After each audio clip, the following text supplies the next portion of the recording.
nou al vir 'n paar weke word dit in 'n ander rigting gevat as wat ek noodwendig voorberei het of gedink het ek wil deel. En dan besef ek maar dis die rigting waar die Heilige Gees gaan. Want hy soek 'n bruid wat vlekkeloos is. Hy soek 'n bruid wat skoon is. En ek verstout my en dan gaan jy kry ouens wat wanneer iets gebeur het soos wat nou hierdie week gebeur het met die storm, dan lees 'n mens baie maklike klomp goeters in dit in. Gaan julle hoor mense kry sinonieme vir wat dit nou eintlik beteken, jy weet, wat stel hierdie storms nou alles voor? En ek wil nie dit doen nie, maar tog kan 'n mens nie wegkom van die feit dat dit maar tog ietsie simboliseer nie. En vir wat ons die afgelope tyd oor praat, oor wat in van ons mense se lewens aangaan, dan besef ek, Here, maar U is nie klaar met ons oor hierdie onderwerp nie. En ek dink nie ons verstaan regtig, soos in regtig, die groot onus wat God op ons gehoorsaamheid plaas nie. Ek dink nie ons doen nie. Ek dink ons maak dit maar nog steeds af asof ons baie opsioneel kan kyk na ons geloofslewens. Dat ons baie opsioneel kan lewe rakende wat God se woord vir ons sê. In ander woorde, daar's van die goeders wat ek kan vat, wat vir my aanvaarbaar is en wat vir my gemaklik is, maar dan sal van die sekere goeders in God se woord wat ek net Engels praat van disregard. Ek steur my nie aan dit nie. Ek neem dit nie ter harte nie. Ek regverdig oor hoekom ek nie daai goeders nou hoef te luister in my lewe nie. En die ironie is die goeders wat ons vat en wat ons gehoorsaam is gewoonlik aan die beloftes van die Here. Ons is baie lief om aan hulle vas te klou, nee. Ons is baie lief om die beloftes van die Here kan ons quoteer. Die meeste van julle kan al die voorspoed beloftes wat daar is in skrifte kan ons aanhaal. Maar wanneer dit kom by goeders soos wat ons laasweek van gepraat het, van teëspoed en van elende en van spook en van worstel, dan vermy ons daai tot die dood toe. En Filippense praat daarvan en hy sê dat Jesus was tot die dood toe gehoorsaam gewees. Ek het so 'n paar weke terug dit gesê, jy weet, ons sal gehoorsaam wees tot die mate wat dit ons gemak raak. Die oomblik as dit ongemaklik raak, dan begin ons sidestep, dan begin ons justify oor hoekom ons nie sekere goeders hoef te doen of na te luister nie. Christus was tot die dood toe, sê net so 'n bietjie tot die dood toe. Tot die dood toe was hy gehoorsaam.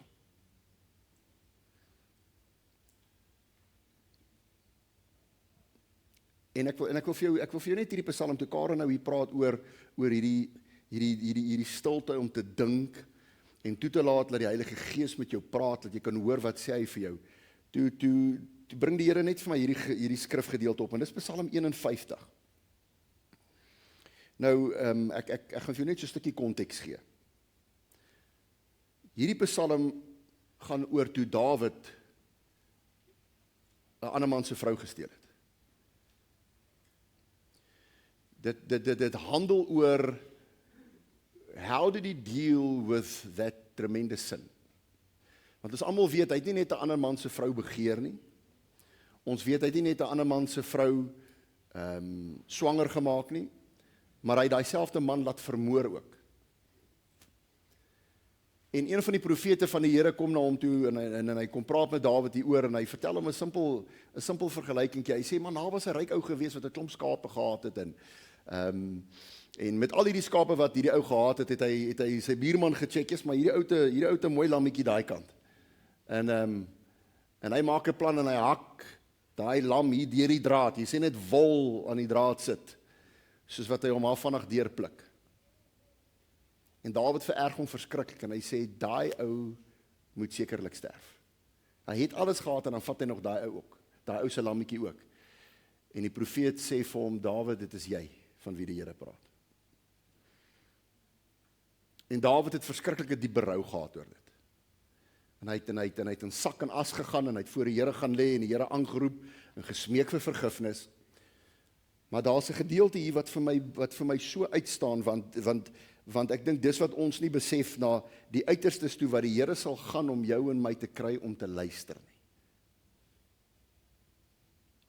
Dis vers 8 van Psalm 51. Ek gaan vir julle die Engelse vertaling uitlees, voordat hulle dit op die bord sit. Hy sê, make me to hear joy and gladness again. Daar's 'n smagting en 'n roepe na hom, om blydskap weer te hoor in sy lewe. Joy and gladness, blydskap en geluk. That the bones which thou hast broken may rejoice. Stop net gou. So let the bones which thou hast broken may rejoice. Een vertaling beskryf dit so, en hy sê dat God sal toelaat dat jou bene gebreek word, om jou te dwing om in die bed te lê, sodat jy na my moet luister. Want ons probleem is, ons is te besig. Ons leef, die meeste van ons leef in damage control. Ons is die hele tyd besig om van een krisis, ons moet crisis management in ons lewens doen. En dis 'n strategie van die vyand, dis nie sommer net nie, dis een van sy strategieë, om jou en my so besig te hou, dat dit wat vanoggend hier gebeur, dat ons nie vir lank genoeg, stil genoeg kan bly, en kan raak, om te hoor terwyl die Here met ons praat. Want ons doen met die Here dieselfde as wat ons in ons huwelike doen. Wie van julle manne se vrou het al ooit vir jou gesê, hoor jy, ons moet ons 'n bietjie sit en gesels? Wie van julle manne se vrou het dit al gesê? Nee? Daar's goed wat karring, daar's goed wat pla, daar's goed wat nie lekker is nie. Hoor jy, ek en jy moet oor hierdie ding moet ons praat. En wat is ons verskoning gewoonlik? Net nie nou nie. Net nie nou nie. Maar is tog met alles in ons lewens is dit so, nê? Met die goeders wat belangrik is, wat aangespreek moet word, vir een of ander rede is ons altyd te besig en te haastig om aan daai ding nou tyd te gee. Ekskuus Robert, ek sien jou nou raak, makelaars. Ek sien in hierdie tyd wat ons nou, met al hierdie skade wat plaasgevind het. Weet jy hoeveel mense vind nou skielik uit, oeps, hulle het nie versekering nie. Hoeveel mense, gats, ek het gedog ek is vir hierdie ding verseker. Weet jy hoeveel vrouens kom sit by ons, wanneer hulle mans afgesterf het, dan was die vrou onder die indruk gewees, dat as hierdie man eendag gaan daarvan gesorg gaan word. Dan kom sit hulle hier voor ons, dan daai man niks gelos nie. Die punt wat ek probeer maak is, vir die goed wat belangrik is, stel ons altyd uit. Ek wil nou nie versekering verkoop volgende nie. Bemark nie Robert nie, maar as daar ietsie inkom, kan jy so... Kommissie word altyd waardeer. Maar hoor julle wat ek vir julle probeer sê? Dawid sê, Here, U het my bene gebreek. Om my te kry om stil te lê, om te luister. Dat ek kan hoor, wat is dit wat U vir my te sê het. En die probleem wat met Dawid gebeur het is, sy hele versoeking, sy hele storie met hierdie Batseba en met haar man wat vermoor is, was omdat Dawid nie was waar hy moes wees nie. Hy was die leier van die weermag. Hy was die aanvoerder gewees, hy was die koning gewees. Sy plek moes gewees het daar terwyl hulle besig was om te veg. He had to be in front leading the armies of the Lord. En vir wat die rede ook al was, trek hy terug en hy besluit, hy gaan by die huis bly. Hy gaan by die huis bly, het genoeg manskap, het genoeg ouens wat in staat is om te kan lei, hulle ken sy hart, hulle ken sy bestuurstyl, sy oorlogkuns, hulle weet so, hy stuur die generaals uit, en hy sit terug en hy wag vir die oorwinning om te kom. En die feit dat hy nie was waar hy moes wees nie, het die deur oopgemaak vir hierdie versoeking. Want die meeste mans is almal besig om te veg. So daar is nie vreeslik baie mans in die stad oor. En die dame van het, as jy nou ooit 'n meer profetiese naam gehad het, Batseba, sy vat toe nou 'n bad op die dak.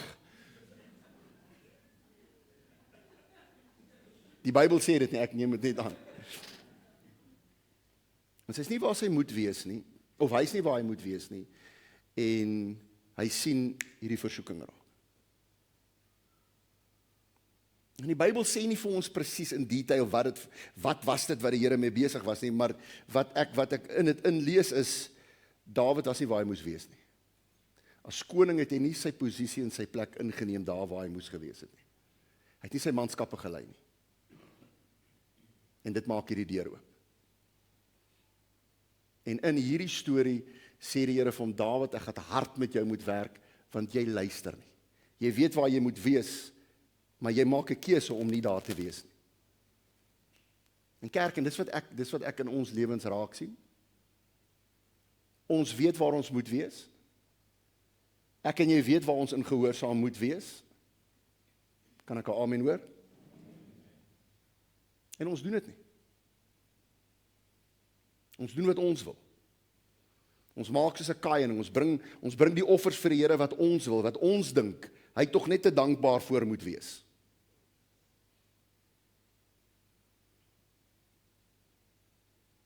En ek het hierdie ding 'n paar maande terug het ek hierdie stelling gemaak en ek byt op my tande as ek dit sê, want dit laat 'n mens nie lekker kry nie, daar's niks satisfaksie wat jy uit dit kry nie, maar is een van die mees vreesaanjaendste goeters om aan te dink. En dit is dat my boetie en sussie, vir al die mense wat hier langs jou sit en hier om jou sit, wat saam met jou in hierdie gemeente is en wat saam met jou die Here dien, gaan daar van hierdie mense wees wat ons nie eendag daarbo saam in die koninkryk van God gaan sien nie. En dis wat scary is. En dis hoekom die Here aanhoudend met ons hieroor praat. Hy vertel ons hierdie gelykenisse, hy waarsku ons, hy vertel van die storie wat hierdie ouens wat voor Jesus gekom en gesê het, Here, ons is so bly ons het die hemel gemaak, dankie tog, ons is hier. En hy sê vir hulle, skus, ek ken julle nie. En hulle verweer is, en ons het al baie oor gepraat, hulle verweer is, Here, maar is onmoontlik. Ons het dan wonderwerke gedoen in die naam, ons het duiwels uitgedryf, ons het siekes gesond gemaak, ons het groot wonderwerke vir u gedoen. Hoe is dit dan onmoontlik dat ons nie kan inkom nie? En hy sê, julle het nie die wil van my Vader gedoen nie. Julle was werkers van ongeregtigheid. In ander woorde, julle verhouding met my Vader was nie reg gewees nie. En die probleem met ons charismate, met ons wat geesvervulde mense is, die probleem met ons het is, ons dink omdat die gees van die Here en die gawes van God in ons lewens werk, neem ons aan dat ons saak met die Here reg is.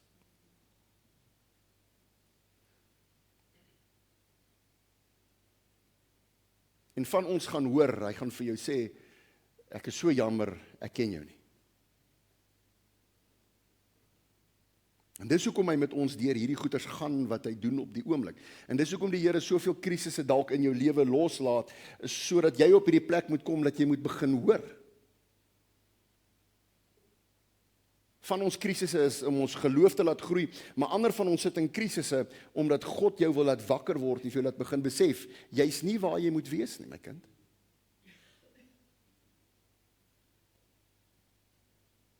En hy sal jou bene breek, as dit nodig is. Ons het hierdie idee dat God baie belangstel in ons gemak. Ek het vanoggend vir jou verskriklike slegte nuus. Vir God maak jou gemak geen sin saak nie. Wat vir God saak maak, is dat jy as sy seun en sy dogter 'n ewigheid saam met hom gaan deurbring. Die probleem met ons gemak is, jou gemak is soms die ding wat jou juis weghou van God af. En nou kom ons in die krisis in ons lewens, want dis die plek waar God kom karring. Hy laat toe dat hy gemakgoeders in ons lewens aangeraak word, en hy begin aan daai goeders snoei, en ons friek uit. Want ons besef, ons is besig om goed te verloor, en daar's goeders wat op die spel is, wat ons gemak nou raak. En dan gebruik die Here dit om jou te kry om by hom uit te kom.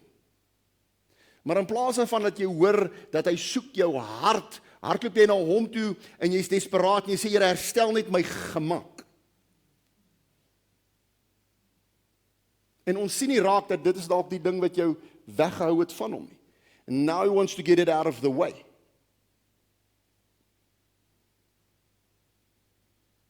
En Dawid leer hierdie ding op 'n harde manier. Hy sê, Here, U het my bene gebreek. Ek verlang terug na blydskap, ek verlang terug na joy. Het julle hom daarop? Laat my vreugde en my blydskap hoor, asseblief, Here. Laat my gebeente juig wat U verbrysel het.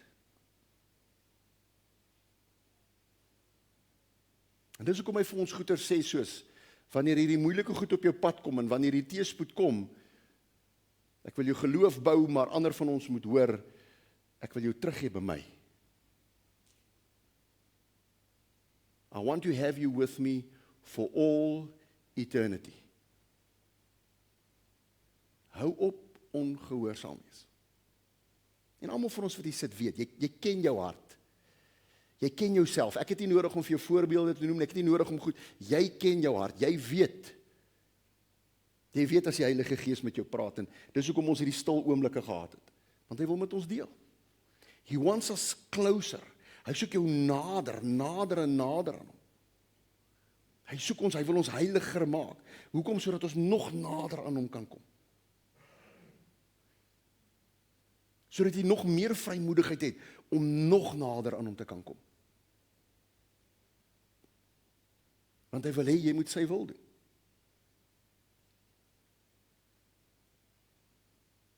Hoor wat sê hy net hierdie laaste gedeeltetjie van daai.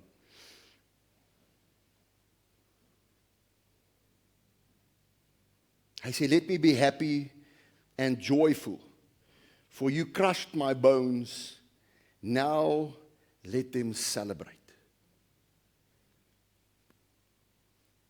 In hierdie hele psalm, en jy kan hom by die huis bietjie gaan lees, in hierdie hele psalm, kom Dawid en hy dis hierdie een pleidooi van vergifnis en van berou. Van Here, ek is regtig jammer. Ek is regtig jammer. En dis daai tipe houding wat God se hart sag maak vir ons, wat sy hart sag hou vir ons. Want ons probleem is, ons is baie maklik om net te sê ek is jammer. Ons het hierdie ding het ons al baie gesien, mense, en julle ken hierdie stories, mense kom sit by ons wanneer hulle vir berading kom en wanneer hulle in die moeilikheid is en hulle is uitgevang met 'n ding. En as hulle uitgevang word met 'n ding, is ons baie maklik om te sê, ek is jammer. En ek bring dit nou die hele tyd terug na ons huwelike toe, maar dis die beste voorbeeld en die beste plek om dit ordentlik te verstaan. En ons het dit al hoeveel keer gesien wanneer daar ontrouheid in 'n huwelik was. En die man of die vrou, een van die twee partye word uitgevang, en wanneer hulle uitgevang is, dan vra hulle om vergifnis, en hulle is regtig jammer, en dan kom hulle terug, maar wanneer die ander party oor hierdie ding wil praat, want daar moet klarigheid kom, daar moet verstaan wees, daar moet versoening kan plaasvind, maar dan is ons mans veral, maar ek het jou gesê ek is jammer. Weet ek het ons nou gesê ek is jammer, ons wil net aanbeweeg, because we don't want to deal with the issue. Maar dan word daai ding nooit gesond nie. En wat God soek is, hy soek daai diep berou by ons. En dis wat Dawid hier deurgaan. Hy gaan deur hierdie proses van diep bepeinsing en diep berou oor wat hy gedoen het en wat hy aangevang het, en hy besef wat het hy gedoen, en as gevolg van dit, kom en hy sê, Here, asseblief kom herstel my. Kom maak my weer heel. Kom tel my weer op. Kom verbind my wonde. Here, sodat ek weer enjoy, sodat ek weer in my blydskap kan leef in my verhouding met U, sodat ek kan herstel word in my posisie as koning en U volk verder kan lei. En dis wat ek hoor die Here met ons wil doen, want ons is besig om nou in volgende week, asseblief julle ouens moenie mis nie. Volgende week vier ons die geboorte van die kerk. Volgende week sien ons hoe dat die hele storie van Christus Jesus, die prys wat hy betaal het, al die profeseë wat oor hom gegaan het van die Messias wat moes kom, die redder van die wêreld. Ons sien hoe dit volgende week met Pinkster, hoe dat dit sy ultimate klimaks bereik. Wanneer dit wat sy plan was vir die mensdom, daar in daai oomblik verwesenlik word. Wanneer die kerk, die bruid van Christus Jesus, losgelaat word. En as ek en jy nie as ons nie hierdie konsep of hierdie waarheid van die waarheid en gehoorsaamheid verstaan nie, dan gaan ons nooit effektief kerk kan wees nie. Dan gaan hierdie bruid wat hy nou hier kom tentoonstel het, dan gaan hierdie bruid nooit kan wees wat God se intensie was nie. Want die werk van die bruid was om die bruidegom te dien. Want die bruidegom het sy ultimate liefde aan ons kom bewys. Hy het die kerk so lief gehad dat hy sy lewe neergelê het vir die kerk. En nou vra hy vir die bruid, kom dien my. Wees gehoorsaam, doen wat ek jou vra asseblief. Sodat dit met jou kan goed gaan, maar sodat van my ander kinders wat daar buite is, sodat hulle ook kan inkom in hierdie kerk in. En dit is vir daai rede wat ek oortuig is hoekom die Here met ons oor hierdie boodskap praat. Hy wil ons voorberei vir wat ons eintlik moet doen. Dat ons gehoorsame kinders sal wees. Dat ons sal hoor, hy sê vir ons eendag, welgedaan, my goeie en my getroue diensknegt. Dat ons sal hoor hoe hy vir jou gaan sê, welkom in die koninkryk van my Vader. Dat jy gaan hoor, jy moet oop arms eendag gaan ontvang. And that's why he's busy dealing with us. Dis hoekom hy met ons hieroor praat. So hou op om te fight teen hierdie proses van waarmee God in jou lewe besig is. Hoor wat die Gees van die Here vir jou sê. Luister na hom.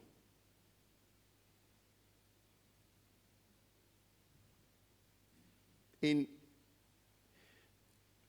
terwyl ek hier praat, kan ek hoor mense se redenasies. Ek hoor hoe mense in hulle koppe dink oor wat die Here nou vir ons sê. Want jou vlees like nie om dit te hoor nie. En die redenasie wat ek gewoonlik hoor is, maar ek is nie so sleg af nie. Jy weet, ek is nie so verkeerd nie. Ek probeer ten minste. En as 'n brief wat die Here aan 'n gemeente geskryf het in Openbaring, is 'n gemeente in Laodicea. Julle kan dit gaan lees in Openbaring 3 as julle wil. Maar hy skryf vir die gemeente 'n brief en hy praat met hulle oor die feit dat hulle lou geword het.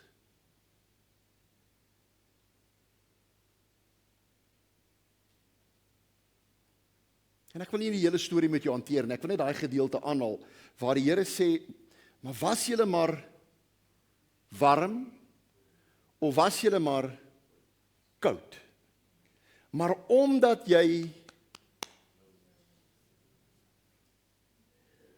en daar's iets wat gebeur, hy maak 'n grafiese voorstelling, Johannes sê, die Gees van die Here sê, dat omdat jy lou is, maak jy my naar. Jy maak my naar. Hy sê, en ek voel ek wil jou opgooi. Hy praat van een van sy kerke. Hy praat nie met heidene nie, hy praat met die bruid van Christus. En dis wat hy vir hulle moet sê. Jy maak my naar. Because you've become comfortable. Jy leef die easy life.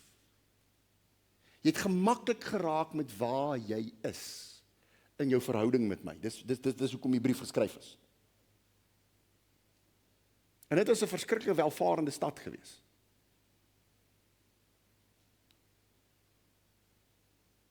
En die storie daaroor is dat, en min mense verstaan dit beteken nie ek was vurig en aan die brand vir die Here gewees, of was hy maar eerder heeltemal 'n sondaar gewees nie. Dit gaan daaroor dat daar 2 tipe waters was. Daar was helende water gewees, soos wanneer ons gaan na hierdie warmwaterbronne. Daar was daai strome gewees wat heling gebring het, wat gesondmaking gebring het vir mense. Hy sê, was jy maar net dit gewees? En aan die koue water praat hy van koue vars water. Vars water wat gebring is om mense se dors te les. Hy sê, was jy een van daai 2 maar net gewees? Hy sê, maar nou het jy lou water geword. En dis wat ek ten slotte net vir julle wil sê, is dat ek hoor die Gees van die Here sê vir ons presies dieselfde. I can't deal with your lukewarmness. Ek kan nie. I will spit you out. But before that happens, I will go as far as breaking your bones, if it's necessary for you to listen, sodat jy kan hoor. En asseblief in die naam van Jesus Christus kerk, soos wat daai brief geskryf is vir die kerk, die wat 'n oor het om te hoor, luister asseblief. Please listen.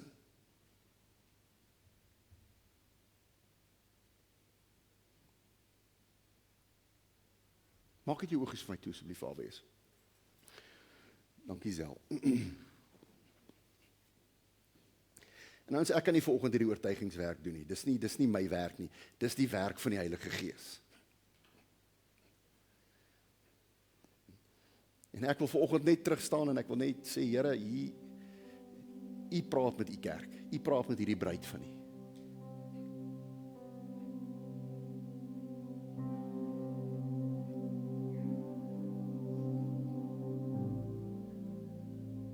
En ek weet, Here, U is besig om ons voor te berei vir iets awesomes. U is besig om ons voor te berei, Here, vir iets wat ons self nog nie gesien of gehoor het of aan gedink het nie.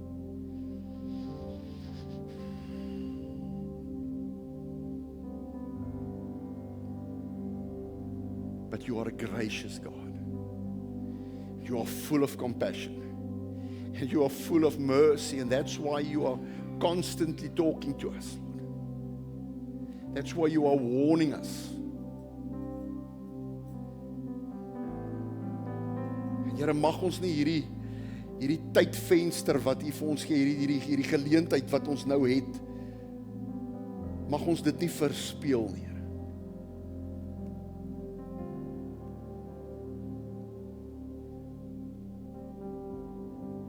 Jy sit vanoggend miskien nie en die Here praat met jou soos wat hy met 'n Dawid wat gepraat het, en hy sê vir jou, my seun, my dogter, jy's nie waar jy moes wees nie. Jy's nie op die plek waar jy eintlik weet jy moes wees nie. You're not busy fighting on the front lines. You're not busy being king ruling from there. Jy bly nie gemak hier van jou paleis. Jy bly nie gemak van jou gemaksigtigheid. Jy leef in die gemak van jou ongehoorsaamheid.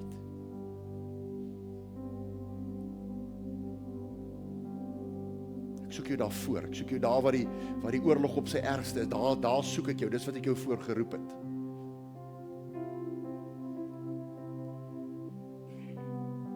En nou bly jy by die huis en jy kyk rond na al hierdie goed om jou.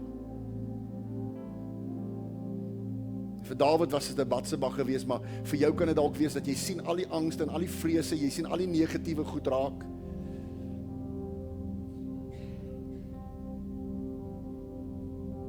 But please, I don't want to break your bones.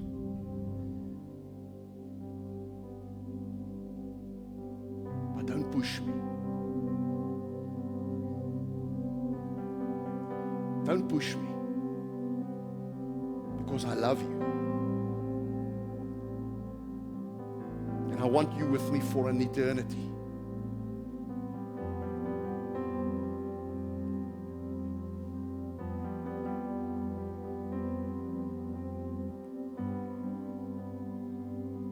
En as jy is volgens en jy hoor die Gees van die Here praat met jou, al wat ek wil hê jy moet doen is, ouens, bely dit net. Just repent.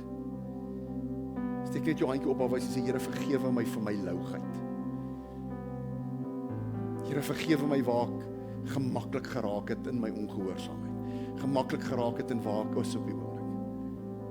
kom julle ouens repent, let's repent church. Luister na die stem van die Here vanoggend, luister na sy stem. Humble yourselves under the mighty hand of God. Manne, hoe lei ons gesinne? Manne, hoe gehoorsaam is ons aan die opdrag wat God vir ons gegee het? In ons priesterskap. As jy nie gehoorsaam is nie, ouens, is jy ongehoorsaam. You need to repent of that.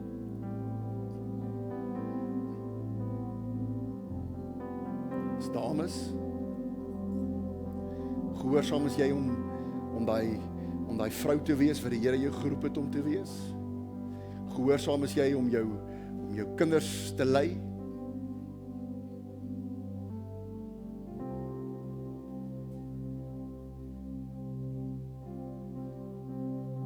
Gehoorsaam is jy om jou vrese en jou angste en jou bekommernisse op Jesus te gooi.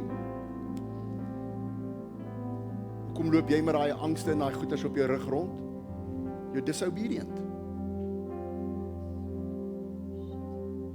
1 Petrus 5 sê, gooi jou bekommernisse op Christus, want hy gee vir jou om. He cares for you. Hoekom bly jy dit dra?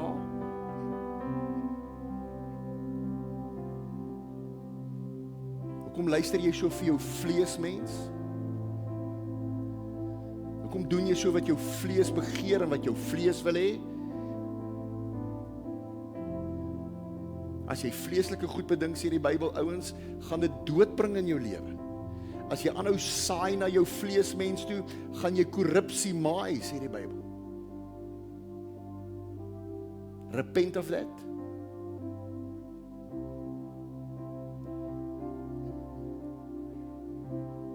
He wants a church, a bride that is adorned in beauty,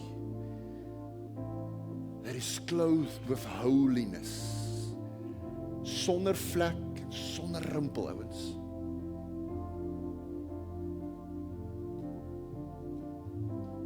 Lord, cleanse us of this disobedience.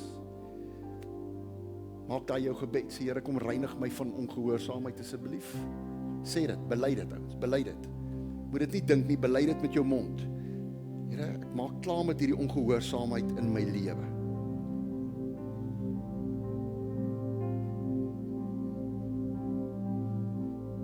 I want to do your will.